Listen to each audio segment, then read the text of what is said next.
வணக்கம். இந்த Killers of the flower Moon படத்தை பார்க்கறதுக்கு கொஞ்சம் தயக்கமாக தான் இருந்துச்சு. முதல் காரணம் அந்த 206 மினிட்ஸுங்கிற அந்த ரன் டைம் கிட்டத்தட்ட 3.5 மணி நேரம். அந்த 3.5 மணி நேரம்னா அது மட்டும் கிடையாது, இன்டர்வல் இருக்குது, போயிட்டு வர டைம் இருக்குது, கிட்டத்தட்ட ஒரு 5 மணி நேரம் அதுக்கே போயிடும். ஸோ எப்படி நம்ம இது 5 மணி நேரத்தை ஒதுக்கி இந்த படத்தை போய் பார்க்குறதுன்றது கொஞ்சம் பிரமிப்பாகவே இருந்துச்சு. வழக்கமாகவே ஒரு நல்ல புக்காக இருக்குது, ஆனால் கொஞ்சம் பெரிய புக்காக இருந்துச்சுன்னா யோசிப்பேன் இந்த புக்கை எப்படி படித்து முடிக்கிறது அப்படின்னு. ஏதாவது நல்ல சீரிஸ் இருக்கும், ஆனால் அது கிட்டத்தட்ட ஒரு 15-20 சீசன் இருக்கும். அதனால தான் இந்த Game of Thrones, Breaking Bad நான் இன்ன வரைக்கும் பார்த்தது கிடையாது. முக்கியமான காரணம் அவ்வளோ எபிசோடு எப்படி நம்ம பார்த்து முடிக்கிறது அப்படின்ற அந்த ஒரு பிரமிப்பு தான்.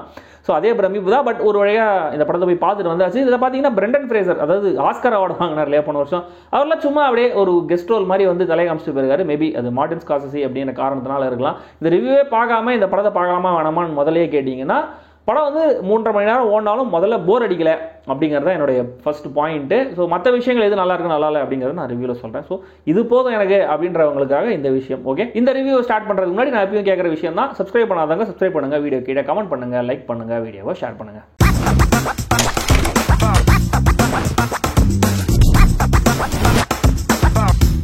Killers of the flower Moon கொஞ்சம் பெரிய கதையை கேட்க விருப்பம் இல்லாதவங்க கீழே டைம் ஸ்டாம்பை கிளிக் பண்ணி ஸ்கிப் பண்ணி அடுத்த கட்டுக்கு போயிடலாம். ஓகே, 1920s அமெரிக்காவோட ஒக்லஹோமா அப்படிங்கிற பகுதியில் ஒசேஜ் இன மக்கள் இருக்காங்க. அவங்களுக்கு பூமிக்கு அடியில் ஆயில் கிடைக்குது, எண்ணெய் வளம் கிடைக்குது. அதை வச்சு அவங்க எல்லாருமே பயங்கர பணக்காரங்களாயிடுறாங்க.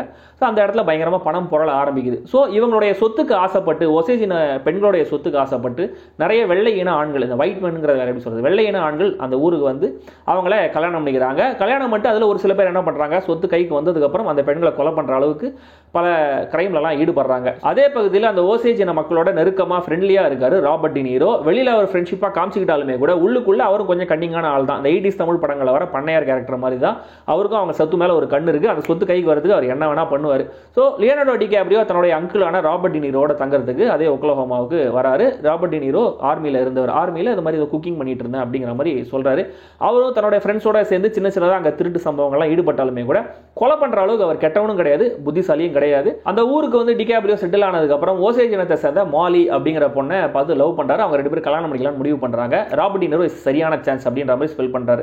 ஸோ மாலி வந்து நல்ல பணக்காரி, அவளுக்கு நிறைய சொத்தெல்லாம் இருக்குது, நிறைய காசெல்லாம் இருக்குது. ஆனால் அவளுக்கு கூட பிறந்த ஒரு 2-3 தங்கச்சிங்களாம் இருக்காங்க. ஸோ நீ அவளை கல்யாணம் பண்ணிட்டு எப்படியாவது அந்த சொத்துரிமை, ஹெட் ரைட்ஸ் அப்படிங்கிற மாதிரி ஒரு விஷயத்த சொல்கிறாங்க. அந்த சொத்துரிமை வெளியில் போகாமல் திரும்ப நம்மளுக்கே வர மாதிரி பார்த்தோன்னா கேஷ் ஃப்ளோ பயங்கரமாக இருக்கும் அப்படின்ற மாதிரி நிறைய இல்ல அட்வைஸ்லாம் டிகாப்ரியோவுக்கு பண்ணுறாரு.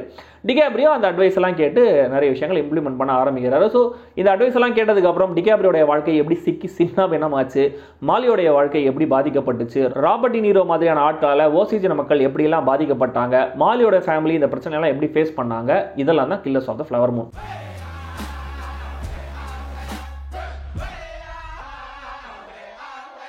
லியோனார்டோ டிகாப்ரியோடைய பெர்ஃபார்மன்ஸை பற்றி புதுசாக சொல்கிறது எதுவும் இல்லைன்னு நினைக்கிறேன். கொஞ்சம் செல்ஃபிஷாக பொண்ணுங்க வேணும், காசு வேணும் அப்படின்னு சுற்றுறேன். ஆனால் கொஞ்சம் வெள்ளந்தியான, சூழ்ச்சியாலாம் யோசிக்க தெரியாத ஒரு கேரக்டர். இத்தனைக்கும் ஒரு கட்டத்தில் அந்த கேரக்டர் பார்க்கும்போது நம்மளுக்கே பரிதாபமாக இருக்கும்.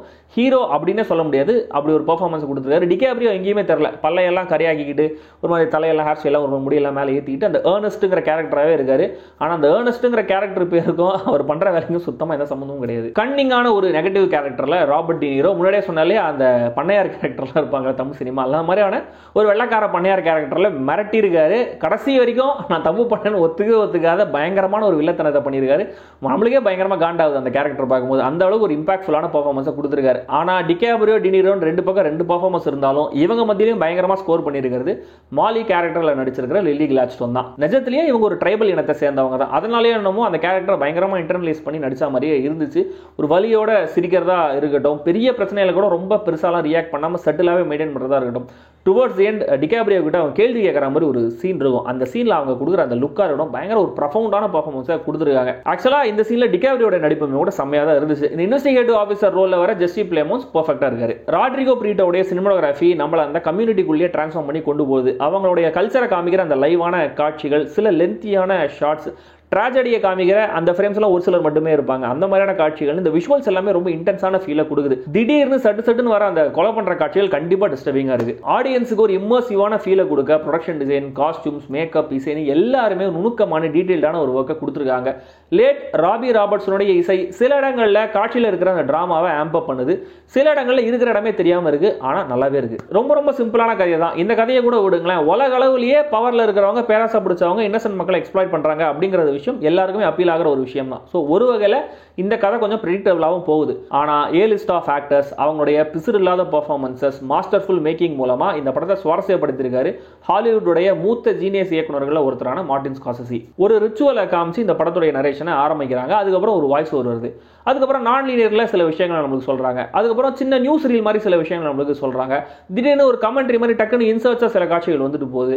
டுவர்ட்ஸ் எண்ட் ஒரு ரேடியோ ட்ராமா மாதிரி சில விஷயங்கள் நம்ம கன்வே பண்ணுறாங்க. இப்படி இந்த கதையை சொல்ல நிறைய வகைகளை ஸ்கார்செஸி ஃபாலோ பண்ணியிருக்காரு. ஆனால் இது எல்லாமே ரொம்ப சீம்லெஸ்ஸாக அழகாக பிளெண்ட் ஆகுது. இந்த கதை நம்மளுக்கு தெளிவாக புரியுதுங்கிறதா முக்கியமான விஷயம். அதுவே ரொம்ப ஆச்சரியமாக இருந்துச்சு.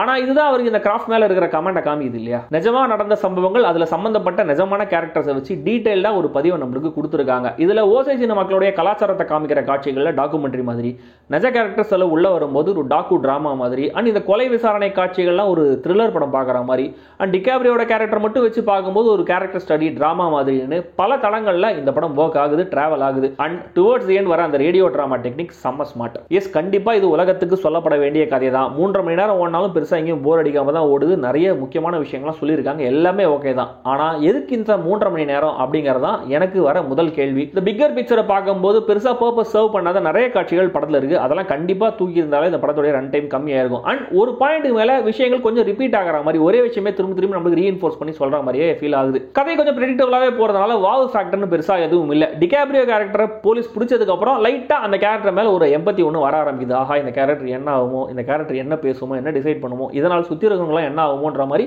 ஒரு சின்ன கியூரியாசிட்டி ஒன்று கிரியேட் ஆக ஆரம்பிக்குது.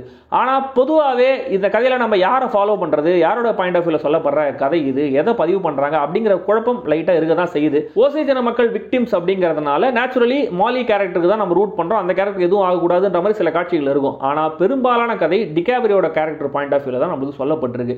அண்ட் சில காட்சிகள் பொதுவான ஒரு பதிவு மாதிரி சில விஷயங்கள் நம்மளுக்கு காமிச்சிருக்காங்க. சில காட்சிகள் டினிரோட பாயிண்ட் ஆஃப் வியூலும் இருக்கு.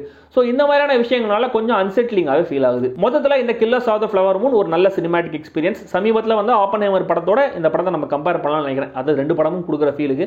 ஆனால் எனக்கு ஆப்பன்ஹைமர் கொஞ்சம் பெட்டராக பிடிச்சது. ஏன்னா டு பி ஆனஸ்ட், ஹாலிவுட்ல ரிவ்யூஸ்லாம் சொன்ன அளவுக்குலாம் படம் பயங்கரமான மாஸ்டர் பீஸ், கல்ட் கிளாசிக், ஒரு வேற லெவல் படம் அப்படின்ற மாதிரிலாம் எனக்கு ஃபீல் ஆகல.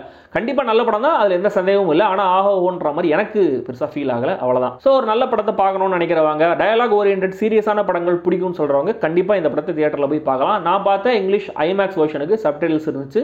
அவங்களே இந்த படத்தோட வயலன்ஸுக்காக அடல்ட் 20 சர்டிஃபிகேட் தான் கொடுத்துருக்காங்க. அதை மைண்டில் வச்சுக்கோங்க.